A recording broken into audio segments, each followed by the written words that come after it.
அடுத்ததாக விமர்சகர் திரு ரவீந்திரன் துரைசாமி இணைகிறார். சார் வணக்கம். வணக்கம். 63 தொகுதிகளை பாஜக கேட்கறதா சொல்றாங்க. அதுல எந்த அளவுக்கு சாத்தியக்கூறுகள் இருக்கு? அதிமுக அவ்வளவு தொகுதியில விட்டு கொடுக்குமா?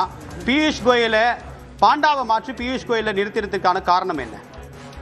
அதிமுக பாஜக கூட்டணி மக்களவை தேர்தலில் அவங்க உடையதுக்கு காரணம் சீட்டு தகராறு தான்.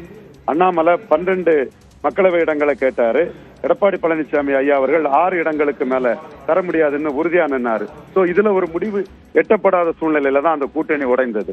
அதற்கு பிறகு அண்ணாமலை தன்னுடைய திறமையால் மாற்றம் என்ற அடிப்படையில் அவர் 11.4 விழுக்காடு வாக்குகள் தாமரை சின்னத்துல வெற்றி பெற்றிருக்கிறாரு, எடுத்திருக்கிறாரு. அதிமுக பலகீனமடைந்து 20 விழுக்காடு வாக்குகளை இரட்டை இலை சின்னத்துல எடுத்திருக்கிறாங்க.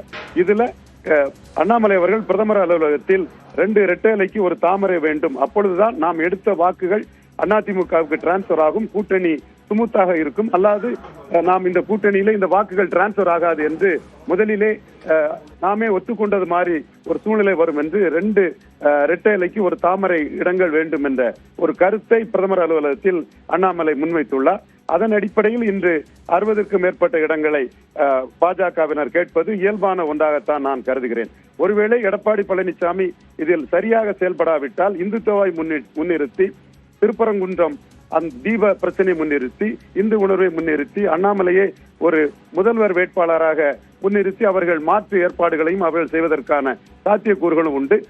கூட்டணி என்பது அதிமுக பாஜகவிற்கிடையில் 2 முறை சீட்டு தகராறில் முறிந்திருக்கிறது. 3வது முறை என்ன நிலைமை அடைய போகிறது என்பது வரும் நாட்களில் தான் தெரியும். அதே வேளையில் 3வது முறை 2 பேருமே தோல்வி அடைந்து ஒரு சீட்டுகள் கூட வெற்றி பெற முடியாத சூழ்நிலையில் வேறு வழி இல்லாமல் 2 பேரும் சேர்ந்திருப்பதனால் தொகுதி பங்கீட்டில் ஒரு முடிவு வரும் என்றே தெரிகிறது.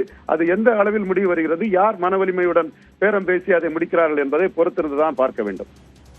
இப்ப 2 கட்சிகளும் ஒன்றை ஒன்று சார்ந்துதான் இருக்கிறதாக அண்மை காலத்துல தலைவர்கள் அளித்த பேட்டியின் மூலமா புரிஞ்சுக்க முடியுது.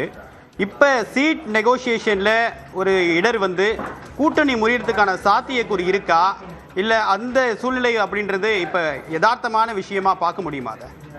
அதாவது அண்ணாமலை என்டிஏயின் 18 விழுக்காடு வாக்குகளின் ஹீரோவாக இருக்கக்கூடிய அண்ணாமலை பிரதமர் அலுவலகத்தில் கூறியிருக்க கருத்து என்னவென்றால், 2021ஆம் ஆண்டு கூட்டணி பேசும்போது பாஜகவின் பலம் 2.7 விழுக்காடு, அதிமுக 40 விழுக்காடு பலத்தில் இருந்தது.